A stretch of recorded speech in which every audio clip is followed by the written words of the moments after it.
વધુ સમાચારમાં વાત કરીએ તો લખતર તાલુકા પંચાયતની ટીમ દ્વારા અંતે લખતર ગ્રામ પંચાયત પર કરવામાં આવ્યા આક્ષેપની તપાસ શરૂ કરવામાં આવી, જે સંસ્થા સામે ભ્રષ્ટાચારના આક્ષેપ કરવામાં આવ્યા હતા તેના ચૂંટાયેલ અને ગ્રામ પંચાયતના સદસ્યોને ઉપસ્થિત રાખવામાં આવ્યા હતા।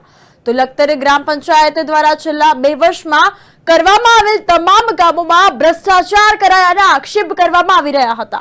આ અંગે સુરેન્દ્ર જિલ્લા કલેક્ટર, જિલ્લા વિકાસ અધિકારી સહિત સુરેન્દ્રનગર ડીએસપીને તારીખ 5/8/2023 ના રોજ રજૂઆત કરવામાં આવી હતી। તો આ અંતર્ગત રજૂઆત કરવા સાથે અવારનવાર અનેક મુદ્દે રજૂઆત કરવામાં આવી। આ અંગે સુરેન્દ્રનગર જિલ્લા વિકાસ અધિકારી દ્વારા લખતર તાલુકા વિકાસ અધિકારીને તપાસ કરવા લેખિતમાં જણાવ્યું હતું, છતાં 4 માસ સુધી તપાસ કરવામાં આવી નહોતી। આથી જિલ્લા વિકાસ અધિકારી દ્વારા તારીખ 2/1/2024 ના રોજ પત્ર લખી કડક શબ્દોમાં ટીડીઓ વિસ્તરણ અધિકારી તેને તલાટીની ટીમ બનાવીને તપાસ કરવા જણાવવામાં આવ્યું હતું। તો અંતર્ગત ઇન્ચાર્જ તાલુકા વિકાસ અધિકારી દ્વારા ટીમ બનાવી અરજદાર, ગ્રામ પંચાયત મહિલા ઉપસરપંચ, ગ્રામ પંચાયત સદસ્યને સાથે રાખીને તપાસ શરૂ કરી હતી।